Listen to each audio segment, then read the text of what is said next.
জনগণের রায়ে যে আগামী সরকার সে প্রক্রিয়ায় যেসব চ্যালেঞ্জ সেখান থেকে উত্তরণে সরকারের প্রস্তুতি কতটা, একটি অবাধ এবং সুষ্ঠু নির্বাচন আয়োজনে যে প্রতিবন্ধকতা তা কাটিয়ে উঠতে রাজনৈতিক দলগুলোর প্রস্তুতি বা কি? আজ আমরা ভোটের ট্রেনে আলোচনা করব। আমরা আলোচনার নাম দিয়েছি ভোট চ্যালেঞ্জ। পুরো আয়োজনে আপনার সঙ্গে থাকবো নাজমুস সাকিব। বিগত ১.৫ দশক ধরে ভোটাধিকার বঞ্চিতদের আস্থা ফিরিয়ে আনাই আগামী নির্বাচনের জন্য বড় চ্যালেঞ্জ বলে মনে করছেন ইউরোপীয় ইউনিয়নের রাষ্ট্রদূত মাইকেল মিলার। আর স্বরাষ্ট্র উপদেষ্টা বলছেন নির্বাচনের সময় ঝুঁকিপূর্ণ আসন চিহ্নিত করে প্রয়োজনীয় ব্যবস্থা নেওয়া হবে। কি বললেন তারা, শুরুতেই দেখে আসতে চাই সেটি। But we see these preparations well in hand. We see that there is a very significant consideration of the logistical challenges, also of potential security challenges. We will continue to support the holding of the first democratic elections that Bangladesh has seen in a very long time. That will be a challenge because people need to understand what they're doing. Logistically, on the day of the election, the day of the referendum itself, people will need to understand what they're doing before they turn up to vote. কতগুলি ঝুঁকিপূর্ণ রয়ে গেছে এবং কতগুলি ঝুঁকিপূর্ণ না, এগুলি দেখে আমাদের ডিপ্লয়মেন্টটা কীরকম, এইটা প্লাস আমাদের বডি ক্যাম্প যে কিনা হচ্ছে এটার অগ্রগতিটা কী, এবং এদের যেগুলি চলে আসছে আমাদের কাছে আছে ওইগুলিতে একটা প্রশিক্ষণটা কতটুকু হয়েছে, এবং অন্যান্য বাহিনীগুলি তো তাদের প্রস্তুতিটা কী। এটা একটা দেখছেন যে চিফ ইলেকশন কমিশনার বিজিবিতে গেছিল, উনি উনি প্রস্তুতিমূলক এইগুলিও দেখে আসছেন। এগুলি সম্বন্ধে আলোচনা ইলেকশনের সময় আমাদের ক্ষেত্রে ধরেন যে সীমান্ত দিয়ে যেন কেউ আবার ইশারা ইনক্লুডার যেন ঢুকতে না পারে, এইগুলির ক্ষেত্রেই মেইনলি আলোচনা হয়েছে। প্লাস আপনার ধরেন কোনো রকমের যেন উস্কানিমূলক ইথি যেন বাইরে থেকে যেন না, এইসব ব্যাপারে আলোচনা। দর্শক, আজ ভোট চ্যালেঞ্জ শিরোনামের আলোচনাকে সম্প্রসারিত করতে ভোটের ট্রেনের স্টুডিওতে আছেন বিএনপির জাতীয় নির্বাহী কমিটির সদস্য আবু নাসের মোহাম্মদ রহমতুল্লাহ এবং উত্তরা থেকে সরাসরি যুক্ত হয়েছেন রাজনীতি বিশ্লেষক আব্দুল লতিফ মাসুম। দুজনকে আমরা স্বাগত জানাচ্ছি আমাদের ভোটের ট্রেনে। শুরুতেই আমরা আবু নাসের মোহাম্মদ রহমতুল্লাহ আপনার কাছে শুরু করতে চাই যে আমরা তো 2014, 2018 এবং 2024 বিগত 3টি নির্বাচনে দেখেছি যে নানা ধরনের কারচুপি এবং ভোট নিয়ে নানা ধরনের যেই একেবারে ভোট হয়নি এই ধরনের কথাবার্তা আমরা দেখেছি। কিন্তু এই যে ভোটের যে বাস্তবায়ন এই 3টি নির্বাচনে, সেটা কিন্তু অধিকাংশ প্রশাসনের যারা ছিলেন তাদের হাত ধরেই এই নির্বাচনগুলো হয়েছে। এবং এই যে 26-এর নির্বাচন, সেই 26-এর নির্বাচনেও কিন্তু আমরা দেখছি যে প্রশাসনের একটা বড় অংশ যারা আগেও ছিলেন তাদের হাত ধরে হয়তো 26-এর নির্বাচনটা হবে। তাহলে আমরা কতটা সুষ্ঠু করতে পারবো? জি, ধন্যবাদ। আসলে 14, 18 এবং 24 এই তিনটাকে আসলে নির্বাচন নামে অভিহিত করাই উচিত না। কারণ নির্বাচন যেটাকে বোঝায় সেই নির্বাচনের সঙ্গে এটার কোনো সম্পর্ক ছিল না। এখানে প্রার্থীরা প্রচার চালাতে পারেনি, এখানে ভোট দেওয়ার কোনো সুযোগ ছিল না। শুধুমাত্র দলীয় মানুষদেরকে দিয়ে ভোটের নামে একটা প্রতারণা করা হয়েছে 3টি নির্বাচন। এরপরে রাতের ভোট, দিনের ভোট, এগুলো তো আছেই। আপনার যে প্রশ্নটা সেটা হচ্ছে যে প্রশাসনের যারা ছিল দীর্ঘদিন যাবৎ, বিশেষ করে 17 বছর না 19-20 বছরের যে প্রশাসন, সেই প্রশাসনটা মূলত ফ্যাসিবাদের পৃষ্ঠপোষকতায় এই প্রশাসন দাঁড়িয়ে আছে। সেই প্রশাসনকে দিয়ে আপনি কতটুকুন সুষ্ঠু নির্বাচন করতে পারবেন, এই প্রশ্নটা কিন্তু একেবারেই সাধারণ লেভেল থেকে চায়ের দোকান থেকে শুরু করে একেবারে রাজধানীর অফিস আদালত পর্যন্ত কিন্তু এই আলোচনা বিরাজমান। এই কথাগুলো কিন্তু আমরা আগেও বলেছি যে প্রশাসনের মধ্যে যে ফ্যাসিবাদের ভূত বা ফ্যাসিবাদের দোষর রয়েছে তাদেরকে আমাদের চিহ্নিত করে তাদের ব্যাপারে সিদ্ধান্ত গ্রহণ করা উচিত। সেগুলো কিন্তু হয়নি। গত 1.5 বছরে তারা নির্বাচন কেন্দ্রিক যে সংস্কার বা নির্বাচন কেন্দ্রিক যে প্রয়োজনীয় কর্মকাণ্ডগুলো করার কথা ছিল, দুঃখজনক হলো সত্য যে আসলে অন্তর্বর্তীকালীন সরকার সেটা না করে তারা অন্য কিছু কাজের দিকে বেশি মনোনিবেশ করেছিলেন। তো সেই ক্ষেত্রে আপনি এখন দেখেন যে বিভিন্ন জায়গায় এই যে ডিসি, ইউনো, এসপি তাদেরকে আপনার কি যেন করা হচ্ছে, লটারির মাধ্যমে নিয়োগ দেওয়া হচ্ছে, পোস্টিংটা দেওয়া হচ্ছে। আপনি লটারি কাদের মধ্যে করবেন সেটাকে আপনাকে আগে বুঝতে হবে। সেটা লটারি যাদেরকে করবেন তারা যদি ফ্যাসিবাদের লোক হয়ে থাকে তাহলে তারা যেখানেই যাবে সেখানে তাদের কাজই তারা করবে। এবং এই নির্বাচনটা যাতে সুষ্ঠু না হতে পারে, গ্রহণযোগ্য হতে না পারে, নির্বাচনটা যাতে পক্ষপাতিত না হতে পারে, সেজন্য তারা কাজ করবে।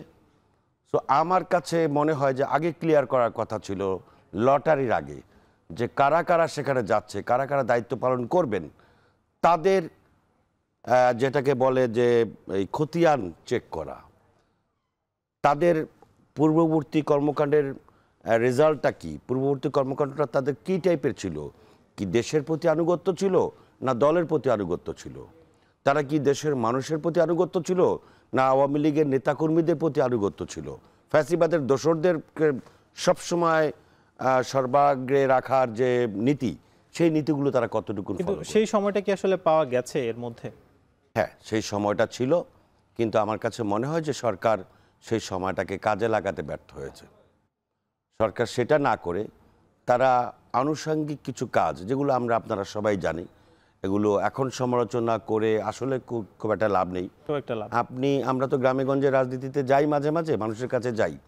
আপনি ইউনিয়ন পরিষদের চেয়ারম্যান, মেম্বার যারা আওয়ামী লীগের ছিল, তাদেরকে নামকাওয়াস্তে একটা মামলা দিয়েছে, জামিন হওয়ার পরে তারা আবার ইউনিয়ন অফিসে গিয়ে, ডিসি অফিসে গিয়ে তারা তাদের কাজগুলো করছে, এবং ডিসি ইউনিয়নরা তাদেরকে রীতিমতো সহযোগিতা করছে। তো আমরা আপনার কাছে বিষয়টা আসবো, আমরা একটু সময় খুবই সংক্ষিপ্ত। আমরা একটু আব্দুল লতিফ মাসুম, প্রায় একই ধরনের প্রশ্ন, যে প্রশাসনিক আসলে সক্ষমতাটা কতটুকু দেখছেন, এবং বিগত যে 3টি নির্বাচন নিয়ে বড় ধরনের প্রশ্ন, সেগুলোই একটা কি অনুরূপ আমরা 26-এ দেখতে যাচ্ছি, নাকি আরেকটি ভালো নির্বাচন পেতে যাচ্ছে?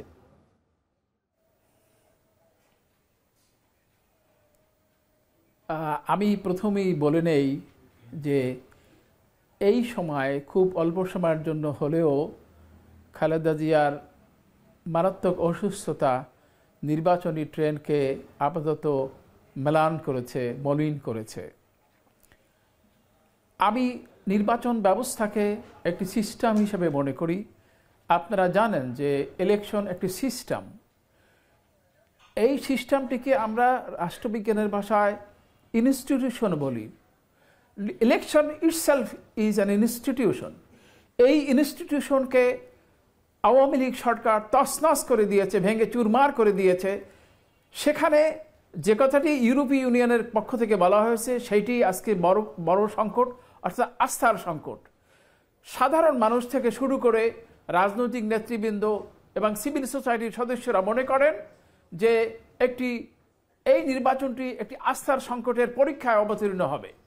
এই আস্থার সংকটের প্রধান জায়গাটি হচ্ছে নির্বাচন ব্যবস্থাপনা। নির্বাচন ব্যবস্থাপনার ক্ষেত্রে যারা নির্বাচনের এই ম্যান পাওয়ার, তার এই ম্যান পাওয়ারকে নিরপেক্ষ, দায়িত্বশীল এবং তাদেরকে নির্বাচনের উপযোগী, সুষ্ঠু নির্বাচন উপযোগী করার জন্য ইতিমধ্যে অন্তর্বর্তীকালীন সরকার বিবিধ ব্যবস্থা নিয়েছে। রহমতুল্লাহ যে বিষয়টি উত্থাপন করেছেন সেটি সঠিক, তবে আমি যতটা জানতে পারি ততটা এরকম যে এর মধ্য থেকে যারা নিরপেক্ষ বা যাদের দ্বারা নিরপেক্ষ কাজ করানো হয়, সরকার সতর্কভাবে এই বিষয়টি নির্ণয় করেছে, এবং যাতে পক্ষপাতিত্বের অভিযোগ না হয়, যাতে তদবির সংস্কৃতির উদ্ভব না হয়, সেজন্য একটা লটারির মাধ্যমে এই এসপি, ডিসি এবং ওই যে ওসি ইত্যাদির নিয়োগ ইত্যাদি নির্ণীত হয়েছে। সবচাইতে বড় বাধা হলো যে এইটির সরকারের তরফ থেকে সন্তুষ্টি আছে, কিন্তু এই জনগণের মধ্য থেকে যে আস্থার ক্ষয় ঘটেছে বিগত 3টি নির্বাচনের ফলে, সেটি আস্থার সংকটটা ফিরিয়ে আনা বড় একটি, অর্থাৎ স্যার বলতে যাচ্ছেন যে আস্থার যে সংকট সেটা আসলে ফিরিয়ে আনাই একটা বড় চ্যালেঞ্জ। আমরা আপনাদের সঙ্গে আরো আলোচনা করব, তবে তার আগে নিব ছোট একটা বিরতি। ফিরছি কিছুক্ষণ পর। RICL TMX, যুগের পর যুগ স্থাপনা থাকে মজবুত, VRM প্রযুক্তির RICL TMX রড। আমাদের সঙ্গে যুক্ত আছেন বিএনপির জাতীয় নির্বাহী কমিটির সদস্য আবু নাসের মোহাম্মদ রহমতুল্লাহ এবং উত্তরা থেকে যুক্ত হয়েছেন রাজনীতি বিশ্লেষক আব্দুল লতিফ মাসুম। দুজনকে আমরা এই পর্বে আবারও স্বাগত জানাচ্ছি। রহমতুল্লাহ, আপনার কাছে একটু আমরা যেতে চাই যে একটা বিষয় তো আমরা দেখি যে নির্বাচন কমিশন কিংবা অন্যান্য যে জায়গাগুলো আছে আসলে সেই সব জায়গায় আমরা দেখেছি যে এর আগের সরকারের যারা ছিলেন তাদের পন্থী লোকজন ঢুকানো ছিল এবং এবারও কিন্তু আমরা 5 আগস্টের পরে বিভিন্ন জায়গায় প্রশাসনে দেখেছি যে বিএনপি, জামাত বা এনসিপি তাদেরও একটা লোক ইনপুট দেওয়ার যে বিষয়টা সেটা কিন্তু ছিল এবং বলা হচ্ছে যে নির্বাচন কমিশনেও কিন্তু সেই ধরনের একটা চেষ্টা ছিল। আমরা আসলে নির্বাচন কমিশনকে কতটা স্বাধীন করতে পেরেছে? নির্বাচন কমিশন স্বাধীন এই শব্দটা কিন্তু আসলে আমরা মুখ দিয়ে বলি, বাস্তবতা হচ্ছে যে সরকারের অধীনে যতদিন পর্যন্ত নির্বাচন কমিশন থাকবে ততদিন পর্যন্ত সরকারের হুকুম মেনেই তাদেরকে চলতে হবে। আরেকটা বিষয় আমি ব্যক্তিগতভাবে মনে করি, সেটা আমাদের মানসিকতার যদি পরিবর্তন না হয় তাহলে নির্বাচন কমিশন নামকাওয়াস্তে স্বাধীন বলা যাবে, বাস্তবায়নের ক্ষেত্রে সেটা খুব বেশি সফল হওয়া যাবে সেটা আমি মনে করি না।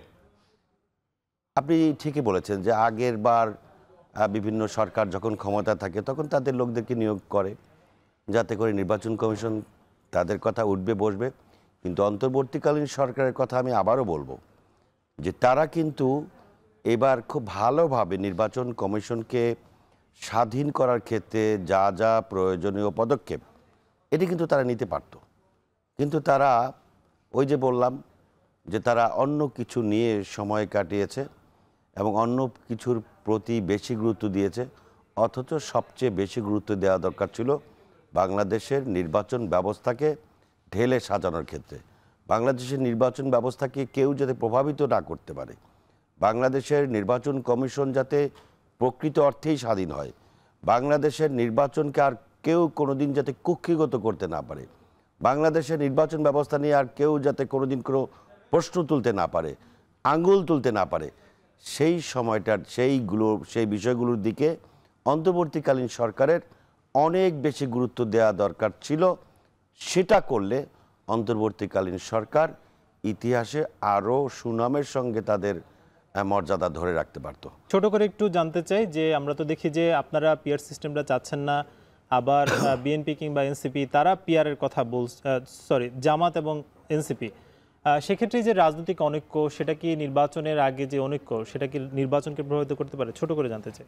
না, এটা শুনেন, নির্বাচনের সময় বিভিন্ন রকমের বিভিন্ন ইস্যু সামনে আসবে, কিন্তু সেই বিষয়গুলো তো আপনার আলোচনার টেবিলেই সমাধান হয়ে যায়। আপনার যৌক্তিকতার আলোকে এগুলি খুব বড় ধরনের প্রভাব ফেলবে বা ফেলেনি। অলরেডি যে দেখবেন যে তারা কিন্তু মোটামুটি একটা মিউচুয়ালের মধ্যে চলে আসছে, কিন্তু তারা শুধু আলোচনায় আসার জন্য। এবং আমি এখনও মনে করি যে এই যে কয়েকটা নাম বললেন, তারা কেন যেন নির্বাচনটাকে শুরু থেকেই নির্বাচন নামক শব্দটাকে তারা কিন্তু খুব বেশি পছন্দ করতো না, কারণ আমার কাছে মনে হয়েছে যে তারা নির্বাচন ছাড়াই ভালো আছে, নির্বাচন ছাড়াই তারা রাজনৈতিক সুবিধা পাচ্ছে, দলীয় সুবিধা পাচ্ছে, দেশটা যে শেষ হয়ে যাচ্ছে এই দিকে তাদের খুব একটা। এই বিষয়টা একটু আব্দুল লতিফ মাসুম স্যারের কাছে জানতে চাই যে নির্বাচন ছাড়াই কি আসলে বাকি দলগুলো সেগুলো কি ভালো আছে, অর্থাৎ জামাত কিংবা এনসিপি?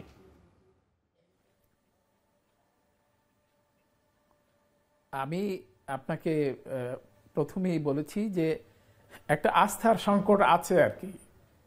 সেই আস্থার সংকটের ক্ষেত্রে দ্বিতীয় চ্যালেঞ্জ হচ্ছে ইলেকশন কমিশন। রহমতুল্লাহ যথার্থই বলেছেন যে ইলেকশন কমিশনকে একেবারেই পর্যাপ্ত এবং একেবারে সত্যিকার অর্থেই স্বাধীন তারা করতে পারত, কিন্তু মানে আগের সরকারের প্রবর্তিত আইনের অধীনে এই নির্বাচন কমিশন গঠিত হয়েছে। কিন্তু আমরা মনে করি যে ম্যান পাওয়ার বা ব্যক্তিক উপস্থিতির ব্যাপারে যদি আপনারা দৃষ্টিপাত করেন তাহলে পরে সেক্ষেত্রে নিরপেক্ষতা রক্ষিত হয়েছে। কিন্তু ওই একই কথা রহমতুল্লাহ যেটা বললেন যে সেই ব্যক্তিগুলোও কিন্তু স্বাধীন হওয়ার জন্য দুটো পথ আছে, দুটো পথ আছে। একটি হলো ব্যবস্থা, অর্থাৎ স্বব্যবস্থাপনার মাধ্যমেই যদি নির্বাচন কমিশন সামগ্রিক ব্যবস্থা গ্রহণ করতে পারে তাহলে পারে সেটাই ছিল উত্তম ব্যবস্থা। এখন দ্বিতীয় প্রসঙ্গ হলো ম্যান পাওয়ার। সেই যে ব্যক্তিগুলোকে দায়িত্ব দেওয়া হলো সেই ব্যক্তিগুলো স্বাধীন কিনা, সেই ব্যক্তিগুলো গণতান্ত্রিক মন মানসিকতা আছে কিনা, সেই ব্যক্তিগুলোর দলীয় পরিচয় আছে কিনা, সেদিক দিয়ে বলা যায় যে এই দ্বিতীয় বিষয়টি ইলেকশন কমিশনের নিরপেক্ষতা আছে। পরবর্তীকালে আপনি যে কথাটা বললেন যে এই যে দলগুলোর মধ্যে যে মতানৈক্য বা তারা মানে যে ব্যবস্থায় নির্বাচন পরিচালনা করতে চায় সেই ব্যবস্থার সাথে অন্তর্বর্তীকালীন সরকারের একটা গ্যাপ আছে, যেমন পিআর সিস্টেমের কথা বললেন এবং জাতীয় সনদ ডিক্লারেশনের কথা বললেন। এই ধরনের বিষয়গুলো আমাদের কাছে পীড়াদায়ক এবং রাজনৈতিক ঐক্যমত্য ব্যতীত রাজনৈতিক দলগুলোর সহমত, রাজনৈতিক দলগুলোর ঐক্য এবং সহযোগিতা ব্যতীত নির্বাচন শুধুমাত্র পিআর সিস্টেমই নয়, এর বাইরেও কিন্তু আমরা দেখছি যে গণভোটের যে বিষয় সেখানে হা না নিয়েও আসলে নানা ধরনের মতানৈক্য কিন্তু আমরা দেখছি। কেউ বলছে যে না ভোট দিতে, কেউ বলছে হা ভোট দিতে। সেই সব বিষয়ে আমরা আলোচনা করব, তবে তার আগে নিব ছোট একটা বিরতি, ফিরবো কিছুক্ষণ পর। আমরা বিরতির আগে আলোচনা করছিলাম যে গণভোটের বিষয়টা নিয়ে, যে গণভোট জামায়াত কিংবা এনসিপি তাদের পক্ষ থেকে বলা হচ্ছে যে হা ভোট দেওয়ার ক্ষেত্রে, এবং বিএনপির তরফ থেকে আমরা না ভোটের যে বিষয় সেটা আসলে দেখছি। আমরা সেটা নিয়ে আলোচনা করতে চাই, আসলেই কি বিএনপি না ভোট চায় গণভোটের ক্ষেত্রে? আবু নাসের, আপনার কাছে একটু জানতে চাই। না ভোট তো চাওয়ার প্রশ্নই ওঠে না। হ্যাঁ, না ভোটের ক্ষেত্রে কয়েকটা বিষয় আপনারা দেখেছেন যে এই আলোচনাটা যখন শেষ হয় তখন কিন্তু যেই বিষয়গুলো ছিল প্রকাশ করার সময় কিন্তু কিছু কিছু বিষয় দেখা গেছে যে কিছু ব্যতিক্রম ধর্মী বিষয় তারা অ্যাডজাস্ট করেছে, যার কারণে বিএনপির উচ্চ পর্যায় থেকে বলতে বাধ্য হয়েছিল যে প্রতারণার শামিল। এটা কিন্তু চারটিখানি কথা না, প্রায় 100 দিনের আলোচনা, প্রায় 9 মাসের আলোচনা। সেখানে পক্ষে থাকবে, বিপক্ষে থাকবে, মতের দ্বৈত থাকবে। এটা তো গণতান্ত্রিক সৌন্দর্য, পরে গিয়ে সমাধান হবে।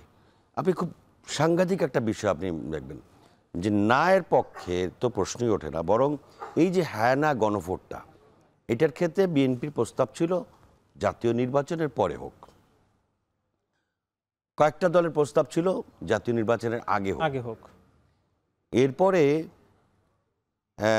এইটা 3-4 দিনের গ্যাপে চলে যাওয়ার পরে আমি যতটুকু জানি, উপস্থিত একজনের বরাত দিয়ে শোনা একজন নেতা, এরপরে একদিন যখন বসা হলো তখন আলী রিয়াজ সাহেব, যিনি ওটার সভাপতিত্ব করেছিলেন, তিনি বললেন যে আমাদের এক্সপার্টরা বলেছেন যে এইটা একদিনে করা যায়। বিএনপি কিন্তু তখনও মানেনি, বলেছিল না, গণভোটটা জাতীয় নির্বাচনের পরে হোক। কিন্তু দেখেন, উনি বললেন যে একই দিনে করার সম্ভাবনার এক্সপার্টরা বলেছেন। এরপরে গিয়ে হঠাৎ করে দেখা গেল যে এই কয়েকটা রাজনৈতিক দল যুগপত কর্মসূচি, তারপর সারা দেশে একটা মনে হয় যে একটা বিরাট কিছু। এই দলগুলো কিন্তু আপনার আন্দোলনের সময় 5ই আগস্টের আগে এই দলগুলো কিন্তু আওয়ামী লীগের বিরুদ্ধে এ ধরনের বড় কোনো সমাবেশের উদ্যোগ গ্রহণ করে নাই, বরং 2-4টা করতে গিয়ে যখন দেখেছে হামলা আক্রমণ, সেখান থেকে তারা পিছপা এসছে। বিএনপি কিন্তু হামলা নির্যাতনের মুখে দাঁড়িয়েও সেই ফ্যাসিবাদের বিরুদ্ধে একটানা আন্দোলন সংগ্রাম করে এসছে। এইখানে আমি আবারও আপনাকে বলবো, সেটা হচ্ছে গণভোটের পক্ষে নায়ের প্রশ্ন নাই, যেটা জাতীয় স্বার্থবিরোধী, যেটা কিন্তু এখানে তো 4টা প্রশ্নের ক্ষেত্রে শুধুমাত্র হ্যাঁ এবং না থাকবে, সেক্ষেত্রে আপনারা কোনটাকে উৎসাহিত করছেন? এটার ব্যাপারে আমার মনে হয় যে আপনাকে আর কিছুদিন অপেক্ষা করতে হবে। এটা দলীয় সিদ্ধান্তের ব্যাপার তো। আর আপনি তো জানেন যে লতিফ স্যার যেটা বললেন যে দেশনেত্রী বেগম খালেদা জিয়া অসুস্থ, এই সময় আসলে আমরা কোনো কিছুই আমাদেরকে নতুন করে ভাবিয়ে তুলছে যে নতুন করে আমরা আসলে ভোটের ট্রেন বিষয়টা নিয়ে আপনারা এখনো আসলে ভাবছেন। আমার মনে হয় যে পরিষ্কার একটা আমরা, সিদ্ধান্ত, যেহেতু আপনি আওয়ামী লীগের কথা বলছিলেন, আমরা লতিফ স্যারের কাছে যেতে চাই যে আওয়ামী লীগের পক্ষ থেকে আমরা বিগত দেখেছি রায়কে ঘিরে বিভিন্ন কর্মসূচি দেওয়া হয়েছে এবং নির্বাচনে একটা প্রায় স্পষ্ট যে আওয়ামী লীগ আসলে থাকছে না।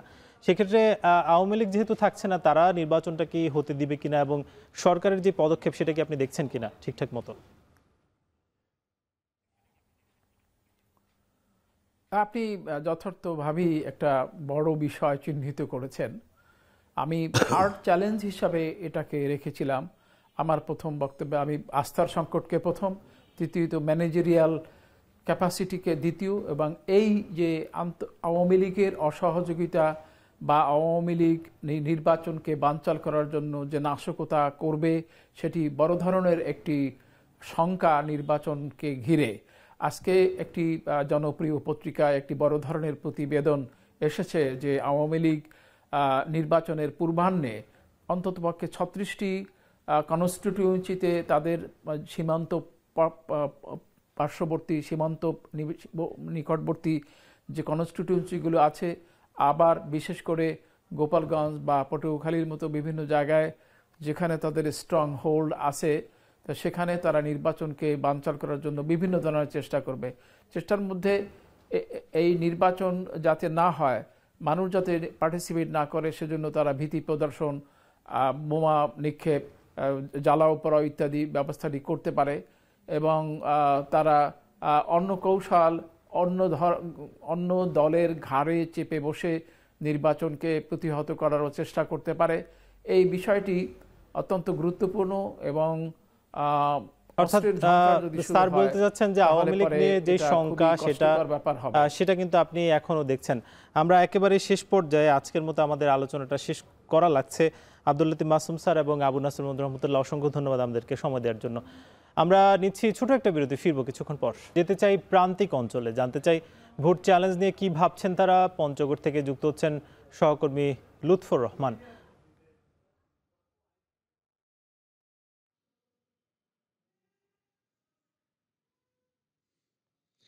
সাকিব, আমি রয়েছি একেবারে পঞ্চগড় 1 আসনে। এই আসনটি কিন্তু বাংলাদেশের 1 নম্বর আসন এবং ভোটের দিনক্ষণ যতই সামনে এগিয়ে আসছে, ভোটকেন্দ্রিক যে আলোচনা সেটি কিন্তু প্রাসঙ্গিক হয়ে উঠছে। বিশেষ করে ভোটকে কেন্দ্র করে যে চ্যালেঞ্জ, সেটি কিন্তু আরও বড় করে আলোচনায় এসেছে। আজ আমরা ভোটের টেনে কথা বলবার জন্য আমাদের সাথে আমন্ত্রণ জানিয়েছি জামাত এবং এনসিপির নেতাদের। আমার ঠিক ডানেই রয়েছেন জেলা জামাতের নায়েবে আমির মফিজউদ্দিন এবং আমার ঠিক বামে রয়েছেন এনসিপি নেতা বোদা উপজেলার প্রধান সমন্বয়কারী শিশির আসাদ। তো আমরা প্রথমেই জামাতের যিনি নায়েবে আমির আছেন মফিজউদ্দিনের কাছে আমরা জানতে চাইব, এই নির্বাচনে, এই নির্বাচন কমিশনের অধীনে যে নির্বাচন হচ্ছে, সেখানে আপনারা কি ধরনের চ্যালেঞ্জ লক্ষ্য করছেন? জি, ধন্যবাদ। আসসালামু আলাইকুম রহমতুল্লাহ। আমি মোহাম্মদ মফিজউদ্দিন, জেলা নায়েবে আমির, জেলা জামাত পঞ্চগড়। আমার এইখানে পঞ্চগড় 1 আসনে নমিনি মাওলানা ইকবাল হুসাইন, একজন শিক্ষাবিদ, সমাজসেবক। তিনি গণসংযোগে আছেন। পঞ্চগড় 1 আসন সহ নির্বাচন কমিশনের নিকটে যে চ্যালেঞ্জ, সেটা হলো লেভেল প্লেয়িং ফিল্ড তৈরি করা। আমরা ইতিমধ্যেই দেখতে পাচ্ছি যে বিভিন্ন জায়গায় হামলা হচ্ছে, মিছিলের উপরে হামলা হচ্ছে, বিভিন্ন জনকে বাধা দেওয়া হচ্ছে, মহিলাদেরকে বাধা সৃষ্টি করা হচ্ছে ভোট চাইতে গিয়ে বা ভোটের কথা বলতে গিয়ে। এই যে লেভেল প্লেয়িং ফিল্ড তৈরি করা, এটা বড় চ্যালেঞ্জ। কেননা বিগত 3টি নির্বাচন, এগুলি নির্বাচনই হয়নি। 14, 18 এবং 24-এর যে নির্বাচন, এই যে নির্বাচনের যে একটা অপসংস্কৃতি চালু হয়েছে, এইটাকে চ্যালেঞ্জটাই হলো সবচেয়ে বড় চ্যালেঞ্জ। এখান থেকে উত্তরণের জন্য আরও নির্বাচন কমিশনকে সক্রিয় ভূমিকা পালন করতে হবে। আমাদের পঞ্চগড়ে জেলা জামাতের জেলা আমির মাওলানা ইকবাল হুসাইন, তিনি জামাতের পক্ষ থেকে নমিনি হিসাবে এখানে কাজ করছেন। পঞ্চগড়কে নিয়ে আমাদের নতুন ভাবনা রয়েছে। এখানে আমরা পঞ্চগড়কে একটি মাদকমুক্ত জেলা হিসাবে আমরা দেখতে চাই। সে প্রত্যাশা জনগণের আছে। আমরা এই জনগণের এই প্রত্যাশা পূরণ করতে চাই। দুর্নীতিমুক্ত বাংলাদেশ গড়তে হলে আমার জেলাকে আগে দুর্নীতিমুক্ত করতে হবে। আমরা এজন্য আমাদের প্রার্থীসহ আমরা পঞ্চগড় জেলাকে একটি দুর্নীতিমুক্ত জেলা হিসাবে আমরা কাজ করে যাচ্ছি, যাতে করে দুর্নীতিমুক্ত এখানে করা যায়। পঞ্চগড়ের অনেকগুলি সমস্যা রয়েছে, তার মধ্যে সবচেয়ে বড় সমস্যা যেটা রয়েছে, করতোয়া নদীতে পঞ্চগড় শহরে ঢুকতে একটি মাত্র ব্রিজ। এই ব্রিজটি যদি কোনো সময়ে কোনো সমস্যার সৃষ্টি হয়, তাহলে পঞ্চগড় বিচ্ছিন্ন হয়ে পড়বে। এজন্য আমাদের পরিকল্পনা রয়েছে, আমার ক্যান্ডিডেট যদি এখানে জয়ী হতে পারে তাহলে পরিকল্পনা রয়েছে এই যে ব্রিজটি আছে এই ব্রিজের পাশেই আরেকটি ব্রিজ এবং বিকল্প একটি রাস্তা, বাইপাস একটি রাস্তা হবে, সেখানে আরেকটি ব্রিজ হবে। এই দুইটি ব্রিজ যদি আমরা হয়, যেমনটি শুনছিলাম, আমরা একটু এনসিপি নেতা রয়েছেন শিশির আসাদ, আপনার কাছে জানতে চাই, তরুণ আপনি নেতা, তরুণদের পক্ষ থেকে আসলে কি রকম চ্যালেঞ্জ আসলে আপনারা লক্ষ্য করছেন? আসসালামু আলাইকুম, আমি শিশির আসাদ, বোদা উপজেলা প্রধান সমন্বয়কারী এনসিপি। আসলে হচ্ছে একটি নির্বাচন নিরপেক্ষ হওয়ার জন্য কমিশনের যেটা থাকা দরকার সেটা হচ্ছে স্বচ্ছতা, নিরপেক্ষতা এবং তার স্বাধীনতা থাকা লাগবে। এখন এই তিনটি জিনিসের সমন্বয়ে বর্তমান কমিশনের আছে কিনা এটা নিয়ে প্রশ্ন আছে। কমিশন যদি কোনো দলের পক্ষপাতিত্ব করে বা স্বাধীনতা হরণ করে তাহলে কিন্তু নির্বাচন আসলে নিরপেক্ষ হওয়া সম্ভব নয়। পূর্বেও আমরা দেখেছি 2014 সাল, 18 সাল এবং 2024 সালের যে নির্বাচনগুলো দেখেছি, এই কমিশন কিন্তু দেখা গেছে একটি দলের পক্ষপাতিত্ব করেছে। এই জন্যই বাংলাদেশে সুষ্ঠু নির্বাচন হওয়া সম্ভব হয়নি। সারা বাংলাদেশের জনগণ একটা ভোটাধিকার থেকে, এটা একটা মৌলিক অধিকারের মধ্যেই পড়ে যায় যে ভোট দেওয়ার যে অধিকার, এটা থেকে তারা মানে বিচ্ছিন্ন হয়ে গেছে এবং এই অধিকারটুকু তারা পায়নি। এই জন্য আমি মনে করি যে বাংলাদেশ একটা সাম্যের বাংলাদেশ বিনির্মাণ করার জন্য আপনার নির্বাচন কমিশনকে অবশ্যই নিরপেক্ষ, স্বচ্ছ এবং স্বাধীন হতে হবে। তো এই চ্যালেঞ্জ মোকাবেলায় তারা কতটুকু রেডি আছে এটা কমিশন বলতে পারবে। আমরা স্থানীয় পর্যায়ে যতটুকু দেখতে পাচ্ছি, আমার মনে হয় যে নির্বাচন কমিশন এখন পর্যন্ত নিরপেক্ষতা অর্জন করতে পারেনি। সাংগঠনিকভাবে আপনাদের অবস্থান যদি বলতেন একটু। সাংগঠনিকভাবে জাতীয় নাগরিক পার্টি এনসিপির বয়স হচ্ছে 10 মাস এবং নিবন্ধন পাওয়ার 1 মাস হচ্ছে। আমরা এই অল্প সময়ের মধ্যে একবারে অতি প্রত্যন্ত অঞ্চল পর্যন্ত পৌঁছে গিয়েছি। আমি আমার বোদা উপজেলা এবং দেবীগঞ্জ উপজেলা আমাদের নির্বাচনী আসন পঞ্চগড় 2, আমরা অলরেডি আমাদের 10টা ইউনিয়ন করে টোটাল 20টা ইউনিয়ন এবং 2টি পৌরসভা সবগুলাই কমিটি দিয়েছি, ইউনিয়ন কমিটিগুলো, এবং ওয়ার্ড কমিটি গঠন করার আমরা প্রস্তুতি নিচ্ছি। ওয়ার্ড কমিটি গঠন হলে পরে আমরা হচ্ছে সেন্টার কমিটিগুলো দিয়ে দেব। আমার মনে হয় পঞ্চগড় 2 আসনে জাতীয় নাগরিক পার্টি এনসিপি খুব অল্প সময়ের ভিতরে যতটুকু এগিয়ে গেছে এটা হচ্ছে একটা বড় ফ্যাক্টর হয়ে গেছে। বড় দলগুলোর সাথে মোটামুটি একটা ফাইট দেওয়ার অবস্থা অর্জন করে ফেলেছে। যদি নিরপেক্ষ ভোট হয় অন্তত জিতে আসার তো আশা করতেই পারি, না জিততে পারলেও অন্তত দ্বিতীয় অবস্থানে থাকবো ইনশাল্লাহ। তো যেমনটি শুনছিলেন, তরুণ এবং নবীন প্রজন্মের যে নবীন এবং প্রবীণ যে দুই প্রজন্মের আমাদের নেতারা রয়েছেন, তারা কিন্তু বলছিলেন যে আগামীর ত্রয়োদশ জাতীয় সংসদ যে নির্বাচন, সেই নির্বাচনকে যদি অবাধ, সুষ্ঠু এবং নিরপেক্ষ করতে হয় তবে কিন্তু অবশ্যই নির্বাচন কমিশনকে লেভেল প্লেয়িং যে ফিল্ড সেটি কিন্তু করতে হবে এবং সেটি নিশ্চিত করতে পারলেই ত্রয়োদশ জাতীয় সংসদ সুষ্ঠু এবং অবাধ নিরপেক্ষ হবে। তো আমরা চলে যাব স্টুডিওতে, সেখানে রয়েছেন সাকিব। লুৎফর রহমান, অসংখ্য ধন্যবাদ। আপনার মাধ্যমে আমরা জানছিলাম যে তৃণমূলের যারা নেতাকর্মী তাদের চ্যালেঞ্জ নিয়ে কথাবার্তা। আমরা আজকে ভোট চ্যালেঞ্জ নিয়ে মূলত আলোচনা করছিলাম। সেখানে যেই কথাগুলো উঠে এসেছে অতিথিদের মাধ্যমে, বলা হচ্ছে যে আগামী নির্বাচনের আগে নানা ধরনের কিন্তু চ্যালেঞ্জ রয়েছে এবং বিগত যেই 3টি নির্বাচন হয়েছে সেই নির্বাচনের আরেকটি উদাহরণ কিন্তু তারা আসলে চায় না। তারা চায় একটি সুষ্ঠু এবং অবাধ নির্বাচন এবং একটা বড় অংশ যাতে মানুষ ভোট দিতে আসে তার জন্য নিশ্চয়তা কিন্তু সরকারকে দিতে হবে বলে তারা মনে করছেন। আজকের মতো ভোটের ট্রেন আমরা শেষ করছি। আগামীকাল নতুন কোনো বিষয়ে আলোচনা হবে। শুভকামনা।